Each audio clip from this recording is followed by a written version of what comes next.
Everyone remembers Peter denying Jesus 3 times. Almost no one starts with the promise he made before it happened. The story is usually told in fast forward. Jesus is arrested. Peter stands near a fire. A few people recognize him. A rooster delivers the worst morning alarm in history. And Peter realizes exactly what he has done. That version is not wrong. It just starts too late. Before Peter denied Jesus, he promised he would stay. The disciples were gathered with Jesus during a tense night. Jesus told them they would all fall away. It was not exactly the kind of dinner conversation that encouraged anyone to ask for dessert. Peter immediately pushed back. The others might fail, he said, but he would not. Even if everyone else abandoned Jesus, Peter would remain. Jesus warned him plainly, before the rooster crowed, Peter would deny knowing him 3 times. That should have slowed him down. It did not. Peter answered with even more confidence. Even if he had to die with Jesus, he would never deny him. Apparently, being personally warned by Jesus still left room for Peter to believe he had the better reading of Peter. And that is where the simple version of the story begins to crack. Peter did love Jesus. His promise was not fake. He was not secretly planning to disappear later. He meant every word. That made the warning more uncomfortable, not less. Peter was sincere. He was also certain that sincerity would automatically become courage when the danger arrived at his door. The problem was not a lack of love. It was too much confidence in himself. Peter saw himself as the disciple who would stay when others ran. He spoke first, moved first, and occasionally turned an ordinary moment into an emergency. Confidence was not exactly in short supply, but courage sounds different in a safe room. There were no soldiers around him yet. No one was demanding answers. No one was connecting his face to a condemned man. At the table, loyalty was still theoretical. Peter could imagine danger without feeling it. That is a very comfortable kind of bravery. It is like someone watching a crisis from a sofa and saying, "I would never panic." Of course not. The crisis is not in the room. In imagination, everyone gives the perfect answer, makes the brave choice, and stays calm under pressure. Reality has a habit of editing the speech. Peter did not look weak before he fell. He looked too certain that he could never fall. He thought the coming night would reveal how faithful he was. Instead, it would reveal how little he understood himself. Jesus had not questioned Peter's love. He had questioned Peter's confidence in his own prediction. Peter heard the warning and treated it like a misunderstanding. He was not merely saying, "I want to stay." He was saying, "I know exactly what I will do under pressure." He did not. And the night had not even begun. Peter did not deny Jesus out of nowhere. The crack began when he confused courage with self-knowledge. Long before anyone in the courtyard asked him a question, the warning had already been given. Peter saw himself as stronger than he was, more prepared than he had become, and more stable than the night would prove. Jesus told him what was coming. Peter disagreed. That detail matters. This was not a vague prediction that Peter could easily misunderstand. Jesus told him plainly that his courage would fail before sunrise. Peter answered with a speech about how impossible that would be, because apparently correcting Jesus about his own weakness was always a safe strategy. Of course, Peter wanted to be loyal. His love was real, but he assumed that loving Jesus deeply meant he understood exactly how he would behave under pressure. He did not. It was like receiving a clear warning that he was not ready and responding with a motivational speech about his own strength. The speech sounded impressive. The warning was still accurate. Peter believed he knew the limits of his fear because he had never met those limits in the right conditions. At the table, there were no soldiers, no accusations, no crowd connecting his face to a condemned man. He could imagine the danger while remaining protected from it. That made confidence easy. Peter was certain he would stay because staying had not cost him anything yet. And this is where pride becomes difficult to recognize. It does not always sound arrogant. Sometimes it sounds loyal. Peter was not saying, "I am better than everyone." He was saying, "Even if everyone else fails, I will not." That was pride dressed as devotion. He wanted to believe he was the exception, the disciple whose love would overpower fear, the friend whose courage would survive anything, the man who knew himself completely. But a person can be sincere and still be wrong about themselves. Peter's promise was honest. His self-assessment was not. Jesus was not questioning whether Peter cared. He was exposing the distance between Peter's intention and Peter's endurance. Peter heard the warning, but he could not accept the version of himself inside it.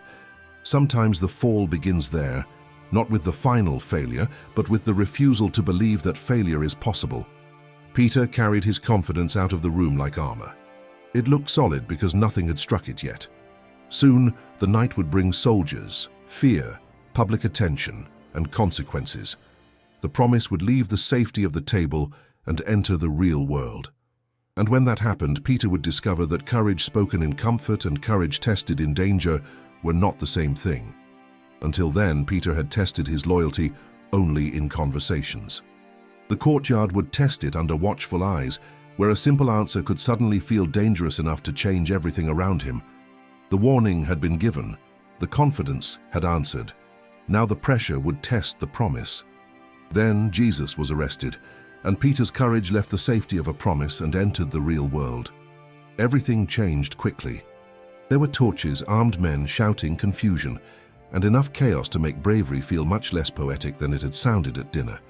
Peter still reacted first. He drew a sword and struck the servant of the high priest, which was bold, dramatic, and not especially helpful. Jesus stopped the violence. Then the disciples scattered. Peter did not disappear completely. He followed Jesus from a distance. That detail matters. He was still close enough to watch, but far enough to protect himself. He had not fully abandoned Jesus. He had simply moved into the dangerous space between loyalty and self-preservation. Sometimes a fall does not begin with a complete escape. It begins with enough distance for courage to cool. Peter entered the courtyard of the high priest and sat near a fire with servants and guards. The man who had promised to die with Jesus was now trying not to look too connected to him. At the table, Peter had spoken in front of friends. In the courtyard, strangers were watching. At the table, loyalty sounded admirable. In the courtyard, loyalty could become evidence. The environment had changed, and suddenly, every confident sentence from earlier had a cost attached to it. That is what pressure does. It does not always create weakness. Often it reveals how much courage depended on feeling safe. It is like someone defending a friend confidently, until defending that friend begins to cost them something. The promise had been strong at the table. The courtyard was less impressed. Peter had imagined danger as one large heroic moment. Instead, it arrived as ordinary people asking ordinary questions. No battlefield, no grand speech, no chance to look brave in front of the other disciples. Just a courtyard, a fire, and a face someone might recognize. Peter warmed himself near the flames while Jesus was being questioned inside. The distance between them was not enormous in steps. It was enormous in meaning. Peter could see what was happening. He could also see the guards. He could hear the questions. He could feel the risk moving closer. Then a servant girl looked at him carefully. She had seen him with Jesus. For Peter, the danger suddenly became personal. Until that moment, he had been watching the crisis. Now the crisis was looking back. This was no longer about what he believed he would do. It was about what he would say when another person connected him to Jesus in public. The answer should have been simple. Yes, I know him. That was the promise. But fear rarely announces itself with a speech. Sometimes it arrives as one question asked at the wrong moment. The servant girl recognized his face in the firelight. The courtyard turned toward him. Everything Peter had claimed about himself now stood behind one answer that could expose him to everyone. And the test finally arrived. The servant girl looked at Peter and connected him to Jesus. Peter denied it. The first answer came quickly. He said he did not know what she was talking about. That was all it took for the promise to begin shrinking. At the table, Peter had spoken like a man ready to face death.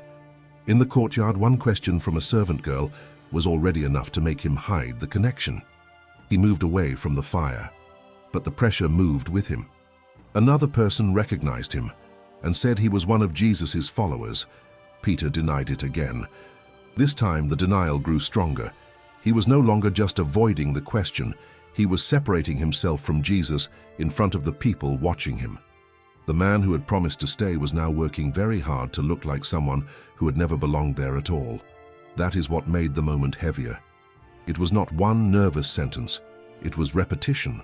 One denial could be called panic. The second showed fear, learning that denial worked. Peter had found a way to reduce the danger. All he had to do was erase the relationship. For a few moments it seemed to work. Then the courtyard kept watching. People noticed his accent. They remembered seeing him. One of them was connected to the man Peter had struck in the garden, which was an inconvenient detail to discover during a quiet attempt to become invisible. The questions returned. Surely, they said, he was with Jesus. Now Peter's fear had nowhere left to hide. He denied it a third time, not quietly, not carefully. He insisted that he did not know the man 3 times. The promise that had sounded enormous at dinner could not survive 3 ordinary conversations in a courtyard. That is the irony of the scene. Peter had imagined loyalty being tested by swords, soldiers, and one heroic final stand. Instead, it was tested by faces, questions, and the possibility of being recognized. The pressure did not ask him for a grand sacrifice all at once. It asked for one honest answer, then another, then one more. Each answer gave Peter a chance to return to the promise. Each time, fear answered first.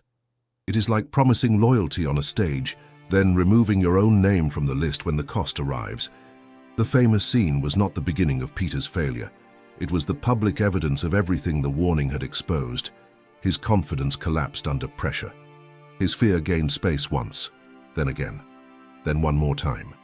Peter said he would stay. But when the night tightened around him, he tried to survive by denying the bond he had promised to protect. The third denial was still leaving his mouth when a sound cut through the courtyard. The warning he had dismissed at dinner now returned, perfectly timed and completely indifferent to Peter's dignity. A rooster crowed, and suddenly Peter remembered every word. The rooster crowed. Peter froze. Only then did the warning return with full force. Before the rooster crowed, he would deny Jesus 3 times. Not once, not in a moment of confusion. 3 times. Peter had promised to stay. Hours later, he had denied even knowing Jesus. That was the collapse. Not because Peter had never loved him, but because he had confused sincere love with tested courage. He had believed devotion would automatically make him fearless. The courtyard proved otherwise. Peter had been warned. He had disagreed. He had followed from a distance. He had been recognized. Then he denied the connection once, twice, and one final time. The rooster did not create the failure. It announced that the failure was complete, with the timing of a witness who had apparently been waiting all night for exactly one line. Peter finally saw the distance between the man he believed he was and the man fear had revealed. At dinner, he had imagined himself standing beside Jesus until death. In the courtyard, he could not survive a conversation without hiding the relationship. That realization broke through all the confidence he had carried into the night. Peter left and wept. The loud promises were gone. There was no defense left to make, no motivational speech, no explanation about how he had almost been brave, just the truth. He had failed exactly where he had insisted he could not fail. But the story did not end beside that fire. That matters because Peter's failure was real, but it was not final. Later, Jesus met him again. Peter was not welcomed back because the denials had been small. They had not been small. He was not restored because courage suddenly erased the past. It did not. He was restored because Jesus had understood Peter's weakness before Peter understood it himself. The warning had never been proof that Jesus was finished with him. It was proof that Jesus saw the whole night clearly. Peter had trusted his own strength. Now he had to learn something harder. Love could be sincere and still need humility, vigilance, and grace. It is like building a bridge with confident speeches, then discovering under the first real weight that the structure was not as strong as advertised. Peter's bridge collapsed, but the builder was not abandoned in the ruins. The man who denied Jesus would later speak about him publicly. The disciple who stepped back would eventually step forward. Not because he became incapable of fear, but because he stopped treating himself as incapable of failure. Peter said he would stay, then he denied Jesus 3 times. That was the truth of the courtyard. But it was not the final truth of Peter. His fall exposed the weakness his promise had hidden, while his restoration proved that failure did not have to become his identity. He denied Jesus 3 times. Jesus still had not finished with him. Which misunderstood Bible story should be simplified next? Samson, Pilate, or Cain?